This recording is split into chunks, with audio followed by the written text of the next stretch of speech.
부끄러워 구름 속에 숨었구나. 꽃보다 아름다운 꽃이여, 내가 죽어서도 영원히 사랑할 샤론의 꽃이여. 와. 감사합니다.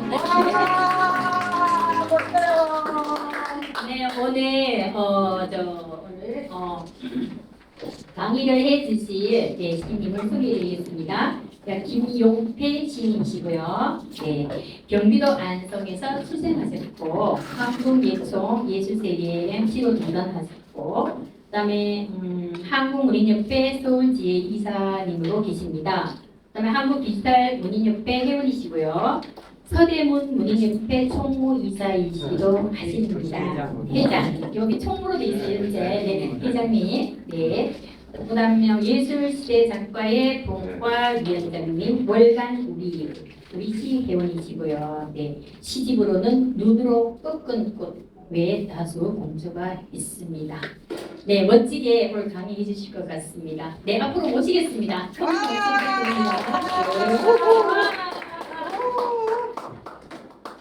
네, 반갑습니다. 저는 따뜻한 가슴이 모닥불처럼 피어오르는 남자, 방금 소개받은 김용태입니다.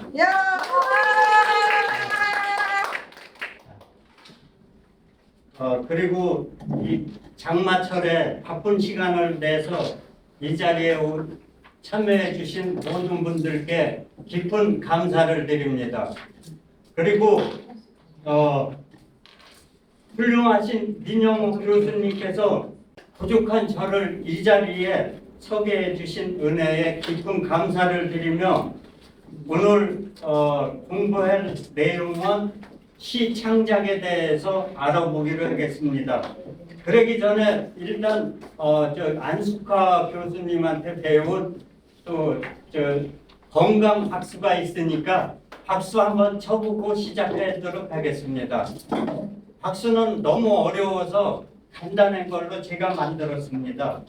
그러니까 박수는 제가 한번 먼저 해보겠습니다. 여러분들은 이것만 하시면 됩니다. 제가 선창을 하면은 하나, 둘, 셋, 넷, 화이팅! 화이팅을 하자고요. 하나, 둘, 셋, 넷, 한 번 더 치고 화이팅! 예. 그러면 한번 해보겠습니다. 오늘은 기분 좋은 날. 하나, 둘, 셋, 넷. 좋다. 화이팅, 좋다. 저기요, 아까 하실 때는 이렇게 해갖고 이렇게 한 다음에 그 다음에 이렇게 해갖고 파이팅 하셨거든요. 달라졌어요. 제가 만들었어요. 아까 오다 다시 해주세요. 만들었어요. 한 그래서 번 더. 하나, 둘, 셋, 넷. 좋다. 한 번 더 치고 좋다. 그 강사님한테 시습을 오늘은 좋은 날. 박수 치면 됩니다. 좋은 날에 이어서 네. 제 말 끝에 이어서 시작. 오늘은 좋은 날. 하나, 둘, 셋, 넷. 좋다. 비가 오나. 하나, 둘, 셋, 넷. 좋다. 해가 떠도. 하나, 둘, 셋, 넷. 좋다.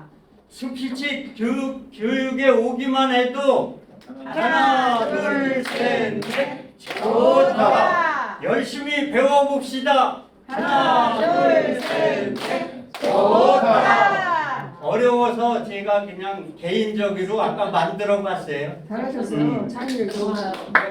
그 이제 참새 박수도 있고 그런데 한 번에 배우기는 어렵고, 뭐 참새 한 마리가 날아와서 뭐 머리 위에 앉았는데 뭐 이거 있는데 할 줄 아는데 이제 어려워요. 그래서 이제 쉽게 만들었고, 그리고 이제 입을 혀를 돌리는 거 한번 해보겠습니다. 이거를 36번씩 하면은 중풍이 사라진다 그래요. 그러니까 우리가 입을 풀 때 이미 민영욱 교수님한테 배웠는데 혀를 한번 좌우로 풀어보겠습니다. 좌측부터 이렇게 돌리기 시작. 하나, 둘, 셋, 넷, 다섯, 여섯, 일곱, 여덟, 둘, 셋, 넷, 다섯, 여섯, 일곱, 여덟. 반대로 하나, 둘, 셋, 넷, 다섯, 여섯, 일곱, 여덟, 둘, 셋, 넷, 다섯, 여섯, 일곱, 여덟. 네, 됐습니다. 이거를 하루에 한 번씩만 하면은 풍이 없어진다 그러니까 열심히 혀로 잇몸을 풀어보시기 바랍니다. 머피 법칙에서 우주의 보물창고는 여러분들의 마음속에 있다고 합니다. 오늘도 보물을 많이 찾아가시기 바랍니다. 그러면 저기 프린터 해온 그 프린터 물을 한번 보겠습니다. 예, 지금 우리가 공부할 것은 시어와 일상어가 있는데 그 시어하고 일상어가 어떻게 다른가 한번 보기로 하겠습니다. 언어는 우선 인간 자신이다 라고 정의할 수 있다. 실체를 표현할 수 있는 유일한 증거인데 이러한 언어 없이는 사유나 사유의 대상이 존재할 수 없기 때문이다. 그래서 이제 그 예로서 김춘수님의 호설 여기다가 일부분을 넣어봤어요. 내가 그의 이름을 불러주기 전에는 그는 다만 하나의 몸짓에 지나지 않았다. 내가 그의 이름을 불러주었을 때 그는 내게로 와서 꽃이 되었다. 이렇듯이 우리가 원초적으로 돌아가면은 이 세상에는 이름이 있는 것은 아무것도 없어요.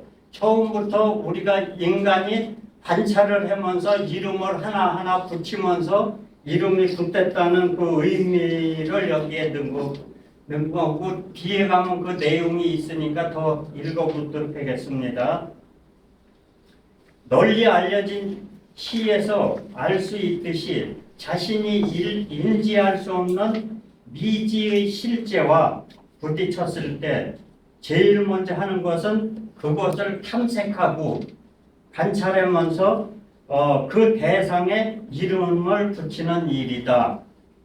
그리하여 하나의 몸짓에 지나지 않았던 미지의 실제를 현실의 꽃으로 창조해내게 된다. 이름을 붙여주는 행위는 대상에 대한 인식의 과정이며 이 과정은 결국 언어를 통해서만 가능한 것이다. 어떤 사물의 존재는 결국 언어에 의해 규명된다. 이러한 인식을 좀 더 확대해 보면 세상을 배우는 것, 알미라는 것이 사물의 진정한 이름을 배우는 것으로부터 시작된다는 것을 알 수 있다. 일반적으로 인간은 언어를 통해 사물을 기술하고 언어에 자신의 생각을 실어 타인에게 전달한다. 바로 이때의 언어가 일상어. 이거를 일상어라고 우리가 말하는 일상어입니다. 비트켄슈인의 말에 따르면 언어는 그 사용의 본래의 의미를 발생시킨다. 언어가 생명을 갖는다는 것은 곧 사람들 사이에서 그것이 사용되고 있을 때이며 사람들 사이에서 사용되어 의미를 발생시킬 때 비로소 언어는 자신의 존재 가치를 획득한다는 것이다. 인간은 인간이 지닌 다양한 특성에 의해 규정되는데 언어를 사용함으로써 사물을 기술하고 세계를 묘사하며 자기를 표현하고 타인과 대화를 나눌 수 있기 때문에 언어적 동물로 불리기도 한다. 이는 언어가 그만큼 삶과 사유에 있어서 없어서는 안 될 중요한 요소라는 뜻이며 일부 학자들은 내용이 분명한 말과 사물이 일치하는 의미가 분명하게 전달될 수 있는 그런 언어만을 구사해야 한다고 생각하기도 하였다. 처음에 말은 이렇게 됐는데 이제 시어에서는 이제 이게 달라져요. 그래서 이제 지금부터 보면은 그러나 이는 언어적 인간의 능력을 낮게 본 과오에서 비롯된 것인데 실제 현실 생활 속에서 많이 부정확하고 표현상으로는 비논리적 언어를 대하면서 전혀 논란이 없이 그것이 의미하는 바를 전혀 오해하지 않고 잘 사용하고 있다. 그 이제 역설적인 거지요. 물론 화자와 청자 사이에 간극이나 틈새가 없는 것은 아니지만 그럼에도 불구하고 인간은 그 비가식적인 비논리적인 의미를 파악할 수 있는 능력을 가지고 있다.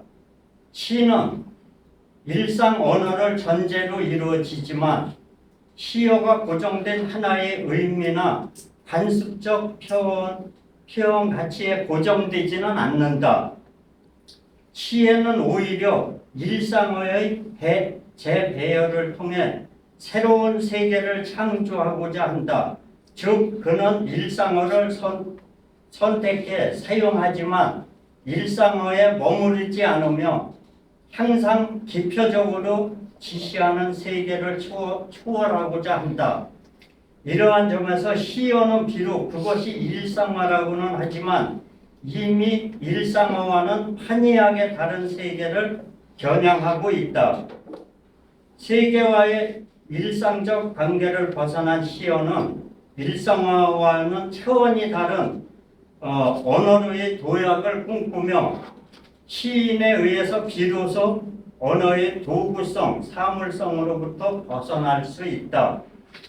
일상어는 탁월한 시인에 의해서 시어로 즉 일상어와 다른 언어로 창조됨으로써 비로소 일상어의 근본적 자기 도약이 가능해진다.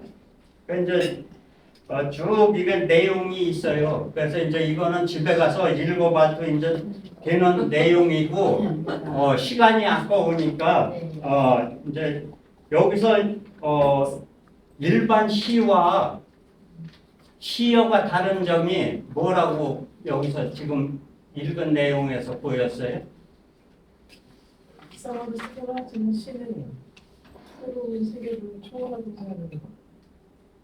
이제 일상어는 우리가 이제 고정관념에 의해서 배우고 익혀져 갖고 우리가 사용하는 말 그 자체를 일상어라고 그러고 시어는 그거를 벗어나서 그 이제 탐구를 해서 원초적으로 가서 거기서 내가 상상으로 뭐를 만들어내는 그런 과정이라고 보면 돼요.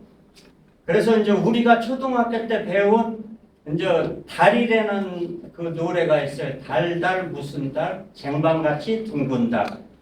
그래서 이제 우리가 그걸 시라고 이제 배워서 익히 알고 있는 거거든요.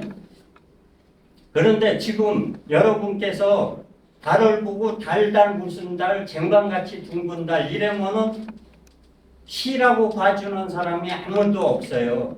이미 다 써먹었잖아요. 달태로 달았어. 그러면은 시를 그럼 뭐라고 표현을 할까? 그러면 한 발 더 안으로 들어가야 돼요. 우리가 컴퓨터에서 들어가서 내가 원하는 방향으로 들어가듯이 시에서도 마찬가지로 우리가 일상으로 써먹었던 데서 한 발짝 더 들어가야만 시가 돼요. 그러면 달달 무슨 달, 쟁반같이 둥근 달에서 한 번 더 들어가면 어떤 말이 있을까요?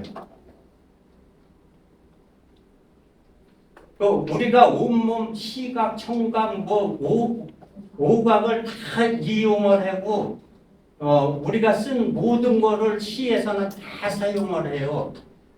그래서 이제 시각적으로 봤을 때는 달빛이 부서진다. 이렇게 하면 한 번 더 들어간 거예요. 쟁반같이 둥근 달에서 달빛이 부서진다.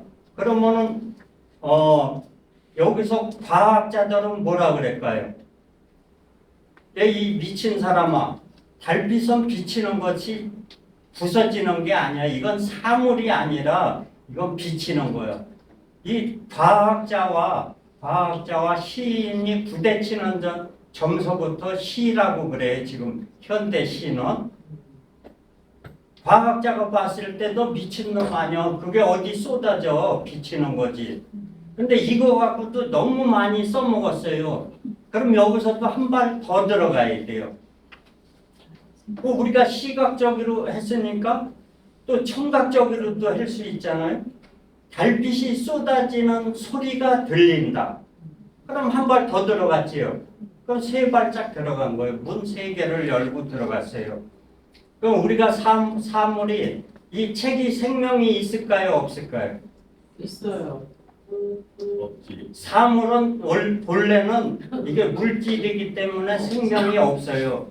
근데 여기다 우리 인간이 생명을 불어넣어주면 모든 물체는 다 생명을 가질 수 있어요. 그래서 시에서는 여기다 생명을 또 불어넣어줘야 돼. 생명을 불어넣어줘야 비로소 시가 생명을 갖게 되는 거예요. 그래서 달빛이 쏟아지는 소리까지 들렸는데 여기서 그치는 것이 아니라 달빛이 쏟아지는 소리는 새벽밥을 지으러 나오는 어머니 발소리다. 발소리 같다. 어머니가 새벽에 일어나서 밥을 해러 나오시잖아요. 그 어머니를 그 안에다가 넣어줌으로써 생명력을 갖게 되는 거예요. 그래서 시를 창조하는 과정은 이렇게 이제 나간다고 보면 돼요. 이제 여기서 이제 시 한 편을 보고 넘어갈까요? 여기는 없는데 민용욱 교수님의 아버지라는 시가 있어요. 아버지라는 시가 있는데 사람들이 그래요. 나도 시를 쓴다고 썼는데 왜 시를 봐달라고 그러면 시가 없다고 그럽니까? 나도 이거 밤새워서 썼는데 왜 여기는 시가 없다고 그러냐? 그 여기 민용욱 교수님 시지만 여기 시인들은 이 사람이 어떤 생각을 갖고 시를 썼는지 바로 느낌이 와요. 대부분 사람들은 이 책에 대해서 시를 쓰라 그러면 이 책을 연상을 하고 시를 써요. 그러면 아무리 밤새워 쓰고 1년을 뛰고를 해도 설명뿐이 안 나와요. 씨앗이 없기 때문에 그래요. 그래서 학교 학생들한테 어떤 주제를 주고 시를 쓰라고 그랬을 때 100명을 대상으로 하면 98명은 다 비슷해요. 설명을 써놔. 다 내용은 다르지만 설명을 써놔. 근데 2명은 엉뚱한 데로 가요. 그게 바로 시예요. 시는 뭐예요? 시는 상상력이에요. 상상력. 눈으로 보이는 게 시가 아니라 여기 지금 안에는 여러분들도 있고 마이크도 있고 책도 있고 이거 칠판도 있고 모든 게 있어요. 이거는 눈이 사물이 내 눈에 보이는 거잖아요. 이거를 쓰면은 이게 다 소재인데 이거를 쓰면 설명이 돼요. 그러면 시답게 시를 쓰려면 어떻게 써야 되나? 이거를 눈으로 보고 다 걷어내고 없다고 쳐요. 그럼 여기 빈 교실이 되겠지요. 이 속에서 내가 소재를 찾아내야 돼요. 주제를 찾아내야 비로소 시를 쓸 수 있는 재료가 생기는 거예요. 씨앗이 바로 그거예요. 그래서 내가 민용욱 교수님의 그 아버지라는 시를 빗대서 설명을 드리려고 그래요. 아버지라는 시는 수도 없이 많은데 왜 민용욱 교수님 아버지 시가 좋고 감동을 주나 한번 봅시다. 이 민용욱이라는 사람은 어린 시절에 소가 농 갈고 밭 갈고 이런 시대에 살았어요. 그래서 이제 이런 게 머리에 인지가 돼 있어. 근데 어느 날 문득 소를 보면서 대상을 떠올린 거예요. 내가 이거 아버지를 쓰고 싶어서 쓴 게 아니라 소를 볼 때 대상을 떠올린 거예요. 아버지는 이미 돌아가시고 없지만 내가 과거 속으로 들어가는 거예요. 과거로 여행을 가서 소를 보면 당신이 생각납니다. 그래서 소에서 소를 쓴 것이 아니라 소 내용이 아니요. 거기서 아버지가 비춰졌기 때문에 아버지를 쓴 거예요. 뭔 말인지 알겠어요? 이거를 아버지라고 그냥 쓰고 아버지 얘기만 쭉 했다면은 이거는 시가 아니라 설명이에요. 아버지의 어린 시절에 대한 설명이 되는데 이분은 대상을 소에서 찾아갖고 비로소 표현을 들은 거예요. 그래서 저는 시 강의를 할 때 대상이 없으면 절대로 표현을 잡지 말라 그래요. 표현을 이미 잡으면 대상을 없이 잡으면 밤새도록 고생해서 써도 설명뿐이 안 나와. 그래서 어떠한 대상이 떠올랐을 때 그때 표현을 들어야 시가 되는 거예요. 시를 쓰는 시점도 바로 거기 있어요. 질문 하나. 네. 지금 아버지라는 표현에서요. 네. 아니 대상이라는 표현에서 소가 대상입니까? 아버지가 대상입니까? 소를 보고 아버지를 떠올린 거지. 그러니까 그게 대상이요. 아버지를 아버지라고 쓰면은 시가 안 돼. 소를 보고 소라고 쓰면 시가 안 돼요. 소에서 대상이라는 표현에서 내가 이해를 못해가지고 소가 대상이었는데 소를 보고 아버지를 그렇지. 대상을 떠올리는 거예요. 대상 그냥 아버지가 대상입니다. 아버지 그렇지. 소를 보고 아버지가 대상이지. 그래서 벚꽃을 보고 벚꽃이라고 쓰면은 그거는 설명뿐이 안 나와요.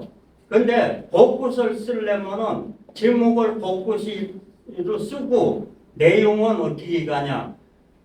그 벚꽃 아래에 있는 연인 얘기를 써야 돼. 벚꽃에 무산을 받고 있던 꽃 얘기를 하는 그 연애 얘기든 그 벚꽃 아래서 이루어지는 연인 얘기가 나와야 비로소 이제 시를 쓰는 대상이 되는 거예요. 근데 보통 사람들은 벚꽃 하면 그 아름다움, 바람에 그거 막 휘날리는 거 이런 거를 쓴단 말이에요. 근데 그렇게 쓰면은 안 되고 그래서 이제 그 오포누볼 어머님 품속이라고 쓰신 분도 있어요. 이분은 오포누볼 구경하면서 오포누볼 어머니 품속으로 바라다 봤어요. 그래서 오포누볼 어머니가 저 자식들 키우고 품어내는 그런 거를 대상으로 해서 이렇게 써내려갔거든요. 그래서 이제 우리가 가장 익숙한 게 지금 아버지 아니에요. 그래서 여기 보면 소를 보면 당신이 생각납니다. 그 소를 보고 대상을 떠올린 거예요. 해남 끝 작은 마을에서 소처럼 일만 하다 가신 당신. 과거로 여행을 가는 거예요. 옛날에 자기가 봤던 거를 기억을 해내고 여행을 해놓은 거예요. 날렵하던 허리는 소의 등처럼 휘고 선비같이 곱던 손톱이 소의 발등처럼 갈라지고 두꺼워졌던 당신. 삶의 무게가 검은 먹구름같이 몰려올 때도 소의 선한 눈처럼 삶을 긍정의 눈으로 간주했던 당신. 이게 뭐냐면 그 아버지를 어린 시절에 내가 봐왔던 거를 심하게 관찰을 한 거예요. 관찰. 우리가 이제 쉬운 거 풀꽃 뭐 이런 거 있잖아요. 뭐 오래 보아야 예쁘다. 자세히 보아야 예쁘다. 오래 보아야 아름답다. 네가 그렇다. 뭐 이런 식으로 그 이제 관찰을 하는 거, 관찰 시점이요. 그 과거로 내 어린 시절로 돌아가서 이거를 관찰을 해서 내가 어린 시절에 느꼈던 거를 끄집어내는 거예요. 개구리 울음소리 환청처럼 들려오는 오늘 당신이 그립습니다. 여름날 띠 앞에서 얼굴에 소금꽃이 피듯 논을 갈구와 목이 타는 저녁이면 막걸리 한 대접과 시조 한 가락으로 지친 육신을 의무했던 당신. 그 이제 이렇게 같은 대상을 연결해서 내려오는 거를 확장이라 그래요. 시에서는 같은 내용을 이제 간단하게 줄일 수도 있잖아요. 짧은 시로 짧게 쓸 수도 있는데 같은 내용으로 내가 관찰한 내용을 연결해 나오는 거를 이제 이렇게 연결해 오는 거지요. 그래서 이제 내가 쓰고 싶은 만큼 긴 시를 쓸 것인가 짧은 시를 쓸 것인가 이거를 마음대로 조절하는 거예요. 그래서 확장이라는 거는 길게 늘려서 쓸 수도 있고 짧게 줄여서 쓸 수도 있는 거예요. 눈같이 흰 눈풍지도 추워서 벌벌 떨던 겨울밤. 새죽을 끓이며 빨간 고구마를 달콤하게 구워주시던 당신. 언젠가 당신의 야인 어깨를 보았습니다. 동네 어귀에 서 있던 커다란 느티나무 같은 당신의 어깨로 지나가는 세월을 보았습니다. 이제 나의 인생에도 가을이 오고 있습니다. 여기가 포인트예요. 또 중요한 시점이에요. 우리가 시에서도 과거로 내가 빠져 들어가잖아요. 그러면 다시 현재로 내가 빠져나와야 돼요. 거기 머물러서 과거에서 끝나는 게 아니라 반드시 빠져나와야 돼. 그래서 나라는 존재가 거기 개입을 하면서 생명을 불어넣어주는 거예요. 그래서 여기서도 빠져나왔지요. 이제 옛날 과거를 기억하며 아버지를 생각하는 데서 이제 현재로 지금 내가 지금 생각하는 현재로 빠져나온 상태예요. 그래서 이제 나의 인생에도 가을이 오고 있습니다. 이제 옛날에 내가 봐왔던 아버지 모습이겠지요. 해걸음역 어디선가 방울소리 당신의 그림자처럼 고요히 들려옵니다. 아버지 보고 싶습니다. 아버지. 현재로 빠져나와서 이 포인트 한 줄을 이거 쳐주는 거예요. 윤보영 시가 우리 이제 먼저 공부해봤지만 참 쉬운 것 같지만 우리가 막상 쓰려고 그러면 쉽지가 않아요. 왜 그럴까요? 윤보영 시인님은 쉽다 그랬는데 왜 내가 쓰려면 안 될까요? 그게 윤보영 시인님은 1공식부터 10공식이 있어요. 수학 공식마다 공식같이 공식에 대입해서 쓰는 거예요. 그래서 시를 읽다 보면 겹치는 부분이 많이 있지요. 그런데도 뭔가 다르지요. 그 공식이 있어요. 이제 그 감성시라고 그러는데 이제 쉽게 말해서 눈에 보이는 대상을 먼저 써 내가. 지금 장미꽃을 보고 있으면 장미꽃의 느낌을 쓰고 장미꽃에서 나오는 내 감정을 또 찾아내야 돼요. 이게 바로 묘사예요. 내 생각을 상상을 찾아내야지 돼. 짧은 감성시지만 윤보영 시에 있어요 없어요? 밑에 한 줄이 있지요. 이것 때문에 시를 만드는 거예요. 여기도 이제 내가 아까 읽다 말았는데 이 안에도 이제 시를 만드는 게 있어. 평범한 글을 내가 썼어. 평범한 글을 만들었는데 내가 너무 잘 쓴 것 같은데 버리기는 아까워. 그럼 이 글을 시로 다 만들어야 될 거 아니에요. 그러면 윤보영 선생님 같은 방법을 찾으면 돼. 끝에다가 뭔가 확실한 거를 다른 데서 가져오는 거. 저 멀리서. 바다 얘기를 하고 있다가 어머니를 끌어오는 거예요. 그 옛날 그 바닷가에서 이 함지박 가지고 질질 무릎을 꿇고 다니면서 그 고생했던 어머니를 갖다가 한 줄을 갖다가 딱 끌어다 넣는 거예요. 전혀 다른 거를 갖다. 그 내용에서 좋은 내용이 있어. 그러면 그 내용을 하나씩 넣는 거예요. 윤보영 선생님이 글에 다 있지요. 그래서 평범한 글도 시로 다 살리는 방법이 있어요. 비틀기 뭐 이런 거 뭐 이런 게 여러 가지 이제 방법이 있는데 그래서 시는 시구도 어려워요.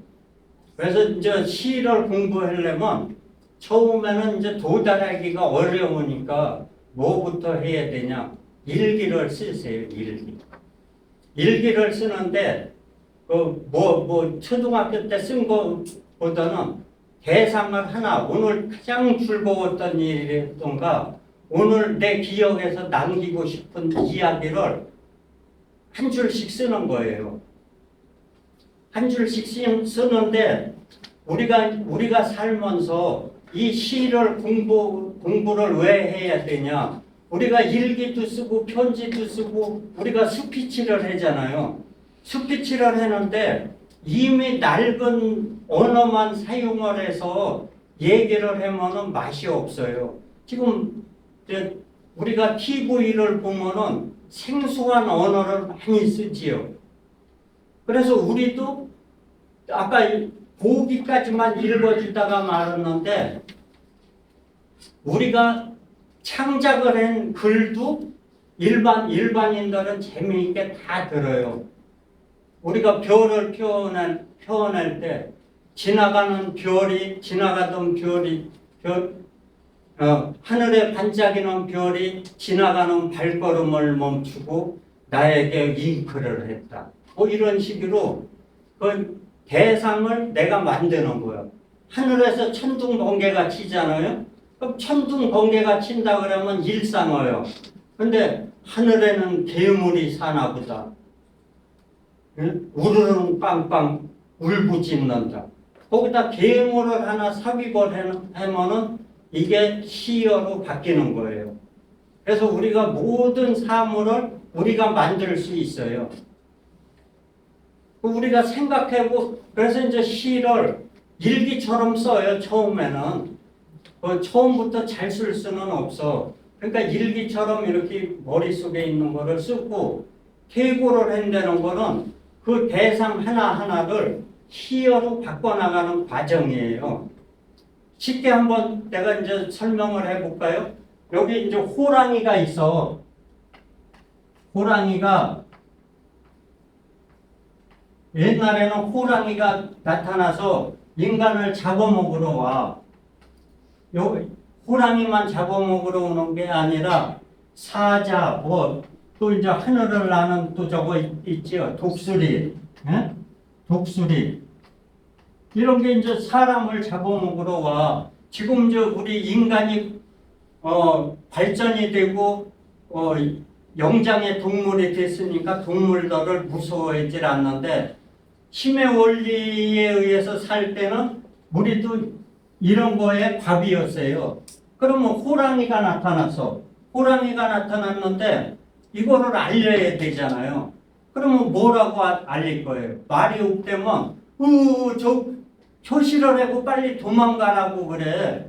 근데 뭐가 나타났는지 몰라. 호랑이가 나타난 건지 독수리가 나타난 건지 모르잖아요.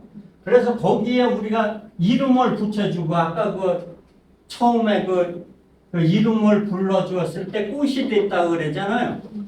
이랬듯이 이름을 우리가 붙이기 시작한 거예요. 그래서 이제 호랑이가 나타났다. 그럼 뭐 무섭잖아. 잡혀먹으니까 빨리 도망을 가야 돼. 여기 토끼가 나타났다. 그럼 도망가야 돼요? 안 도망가야 돼? 잡으러 가야 돼. 잡으러 가야지. 그러니까 도망갈 필요가 없어. 우리가 이 대상 하나하나에 이름을 붙여주듯이 시는 원초적으로 들어가는 거예요. 지금 장미꽃이 있어. 그냥 장미라 그러면 장미요. 이게 고정관념이잖아요. 그럼 이게 이름이 없는 원초적으로 가는 거예요. 내가 여기다가 이름을 붙여주는 거예요. 상상으로.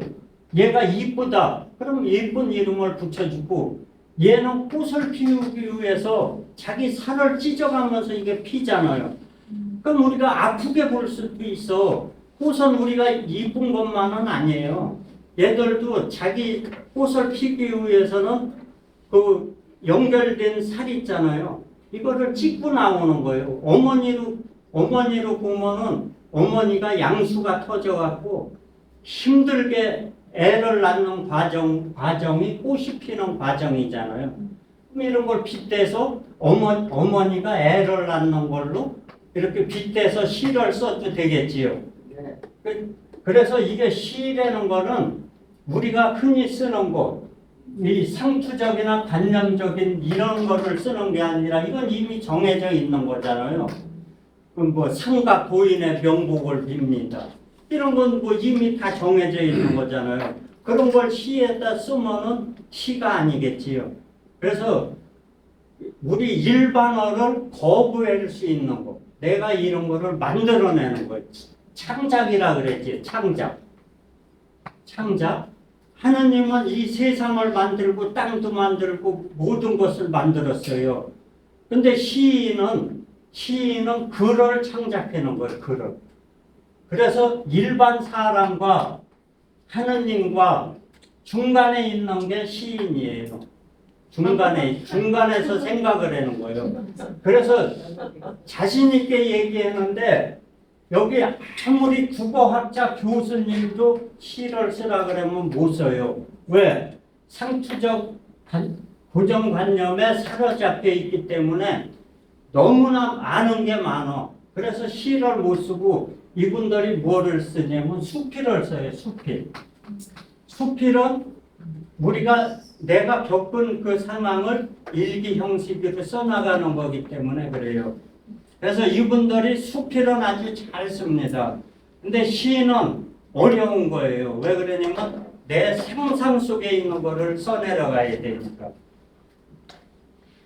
이제 시간이 많이 된 관계로 시를 한번 노나준 시 있죠? 시를 한번 보는 걸로 하겠습니다.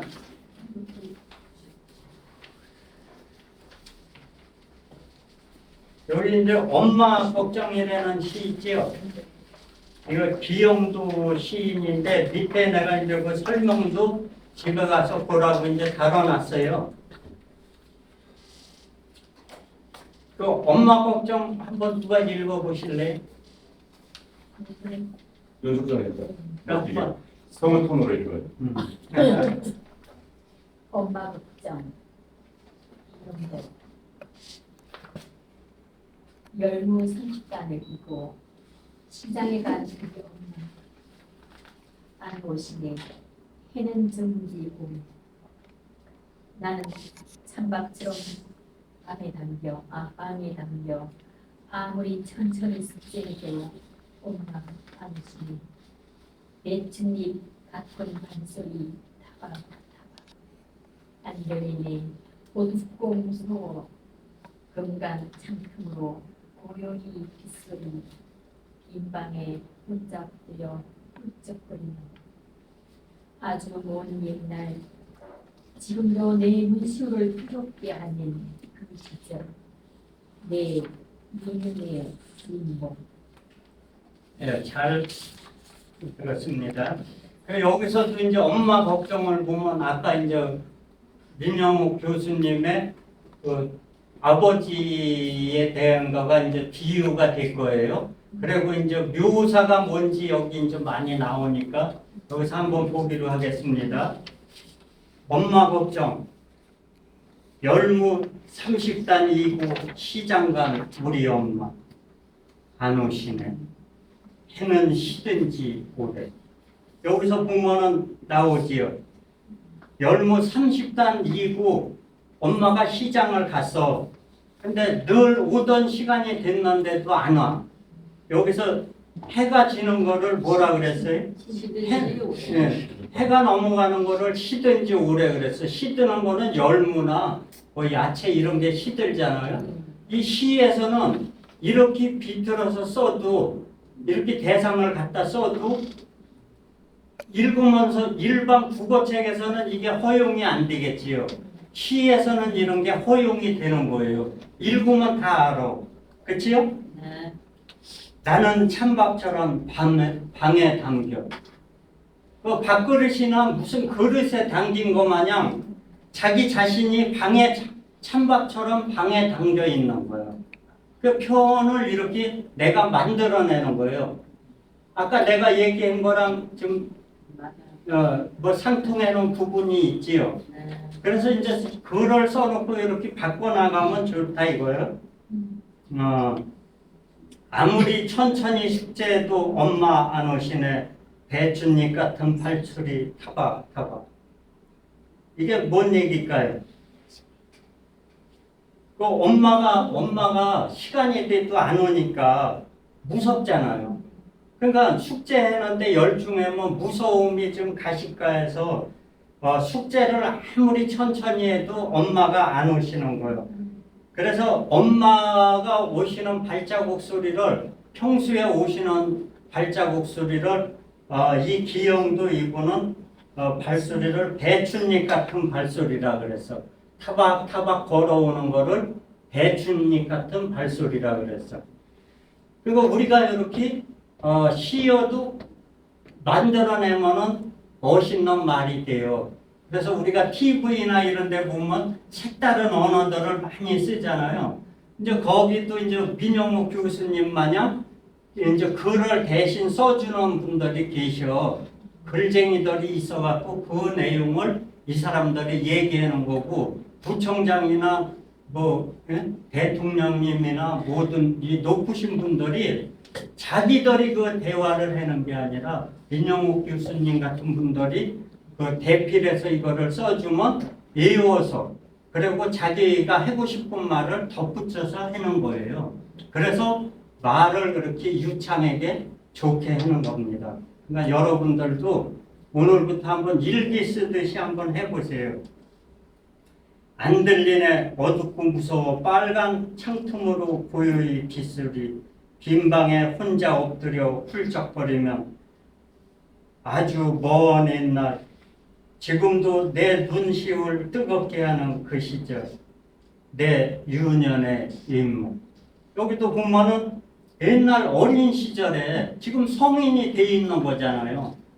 아주 어린 시절에 내가 그 엄마가 그 열무 팔러 가서 안 오고 내가 무섭게 이렇게 지내던 그 과거로의 여행을 간 거예요. 과거를 써내려갔다가 마지막에 빠져나와요, 안 빠져나와? 현실로 나오잖아요. 나오지요. 요렇게 하나 과거로 들어가면 나오는 이 센스도 발휘해 주셨으면 감사합니다. 그리고 하나 시간이 남았으니까 하나 이제 좀 신춘문예에 나온 시인데 이제 나머지는 내가 거기 설명을 달아놨어요. 그러니까 그 설명을 보고 공부를 하시면 될 거예요. 그래서 설명을 다른 거는 그냥 넘어가고 신춘문예 작품인데 사과를 따는 일. 나는 아버지 땅이 내 것이 되기만을 손꼽아 기다린다. 그런 마음을 먹은 뒤부터 아버지 땅에 개가 한 마리 산다. 깨진 타일 조각 같은 송곳. 나는 바람을 들쑤신다. 비옥한 땅은 질기고 촘촘한 가죽의 눈치를 살피다. 장악되고 과잉되다 갈라진다. 아버지는 땅을 방치하고 나는 그것을 납치한다. 깊은 목젖을 끌어올려 목줄을 뜯는 늙은 개가 간신히 사과 하나를 놓고 엎드렸다. 세상 혼자 짊어지려던 남자는 무게를 견디다 어깨가 굽었다. 힘은 무기의 창작력 같았다. 엎드린 개가 일어서지 못하고 사과는 지하의 고요한 판을 기억해낸다. 아버지 땅에 몰래 사과나무 한 그루를 심는 날 그의 사과는 한 개도 달리지 않았다. 아버지 땅이 내 땅이 되던 날 나는 사과나무 아래 아버지를 묻었다. 병 걸린 아버지를 먹고 자란 사과나무 붉은 사과 따는 일. 이게 이제 대상을 받은 건데 좀 어렵지요? 네. 그래서 이제 시에 대해서는 시는 이제 좀 일반어와 시어가 이렇게 이제 탄생이 되고 우리가 시어를 만들어내는 과정을 이렇게 좀 알아봤어요. 그리고 다음에 기회가 된다면 그 상상력을 또 떠올리는 그 한 부분을 다시 강의해 드리겠습니다. 우리가 시는 그 공부한 교과서 내용이 아니라 우리 머릿속에 상상 그 자체를 상상이 시거든요. 그래서 아무리 지식이 많아도 설명은 쓸 수 있는데 상상을 하지 않으면은 시가 되지 않는다는 것. 그거를 염두에 두시고 그리고 이제 우리가 낭송을 많이 배우고 싶어 하잖아요. 여기 낭송가님도 계시고 그런데 낭송은 우리가 시를 이렇게 어렵게 짓듯이 그 사람의 감정을 다 끌어올려서 심오하게 관찰을 하고 깊이 그 옛날로 파고 들어가서 슬프던 기쁘던 그 시인의 그 감정이 있잖아요. 그거를 파악을 해야 돼요. 시를 많이 읽다 보면 그 작자가 쓴 그 글 내용으로 내가 빠져들어야 돼. 우리가 TV에서 보면은 그 연기 한 부분을 시키잖아요. 그러면 그 연기자가 대사 하나를 하기 위해서 어떻게 합니까? 그냥 바로 이거 책을 읽듯이 나는 아버지 땅이 내 것이 되기만을 손꼽아 기다렸다. 이렇게 하지 않잖아. 그분들이 할 때 TV에서 잠시 했는데도 몰두를 하잖아. 슬픈 표정이면 진짜 내가 슬펐던 일을 생각을 하면서 슬픈 과거로 빠져드는 거예요. 그러니까 나는 지금 막 눈물이 흐르려고 그래. 그때 대사를 하잖아요. 그러니까 눈물을 흘려가면서 어머니, 아버지 이거 하면서 하잖아. 근데 우리는 낭송을 했는데 어떻게 해요? 그냥 책을 읽듯이 해. 저도 마찬가지지만 이렇게 하면 안 되고 낭송 또한 똑같아요. 노래도 노래 잘하는 사람은 많아. 노래는 잘하는데 감동이 없다 그러잖아. 감동이 왜 없어요? 감정을 거기다가 안 실었기 때문에 그래요. 그래서 이 시를 하나 낭송을 하려면 하나를 파고들어서 그 저자가 누군가, 그 사람이 어떤 심정으로 이거를 썼나. 그 민영욱 교수님의 아버지를 이거를 외운다면 그냥 외우는 게 아니라 아까 제가 설명했잖아요. 그 아버지를 바라보던 그 모습, 관찰한 모습이고 내가 젖어들어서 그 민영욱 교수님이 그 느끼는 그 감정을 내가 느껴서 이거를 여러 관중들한테 표현을 해주는 거예요. 그러니까 그래서 여러 번 이우고 마르고 닳도록 해내는 게 그 가수들이 그 노래를 한 곡 만들면 그냥 바로 나와서 노래 부릅니까? 이분들이 노래 하나를 만들면 10,000번 이상을 연습을 하고 무대에 나온다 그래요. 여러분들은 노력했는데 10,000번 해봤습니까? 10,000번을 하고 나서야 무대에 서는 거예요. 그러니까 10,000번은 안 되더라도 100번, 1000번이라도 이걸 해서 내 감정이 몰입이 돼야 돼. 그래야만 낭송이 되는 거예요. 그래서 이제 낭송은 여기 낭송가님도 그러지만 악보를 내가 만드는 거예요. 특정한 게 없어. 그래서 내가 이거 슬픈 표정은 여기를 우티기 할 건가, 높일 것인가, 낮출 것인가, 악보를 내가 만들어 나가는 거예요. 악보를. 그래서 내가 만드는 거예요. 그런데 이제 그 책을 읽듯이 대부분들 질질 끝을 끄는 게 있어. 그거는 없어야 되겠지요. 정확하게 전달할 수 있게 그 낭송가들 그 해놓은 거 보면은 그 도움이 될 거예요. 그러면서 발음을 정확하게 하고 높낮이 우리가 노래 가사를 만든다는 심정으로 우리가 그거를 한 줄 한 줄 그걸 만들어서 하는 거예요. 그냥 여기서 낭송가님들이 나와서 누구 한 명 나와서 해보세요. 그러면 그냥 읽는 거잖아요. 물론 흉내는 내요. 왜? 여러 사람들이 해놓은 거 많이 봤으니까 따라는 가요. 그런데 내가 내 걸로 만들기 위해서는 연습을 부단히 하고 거기다가 그 감정을 집어넣어야 된다. 저는 그거를 강조하고 싶습니다. 제가 얘기한 것이 조금이라도 좀 도움이 됐으면 하는 심정이고요. 제가 기회가 되면은 이제 내가 여기 적어놓고서 이제 못한 게 이제 많이 이렇게 있는데 이제 이게 쭉 있어요. 그래서 이 내용하고 여기에 이제 연관된 내용을 이제 하나하나 이제 풀어드리도록 하겠습니다. 여기 민영욱 스피치에 이제 빠지지 않고 열심히 나오시다 보면 어느새 여러분들은 시인이 되어 있을 것입니다. 제가 장담하니까 빠지지 말고 나가주시기 바랍니다. 감사합니다.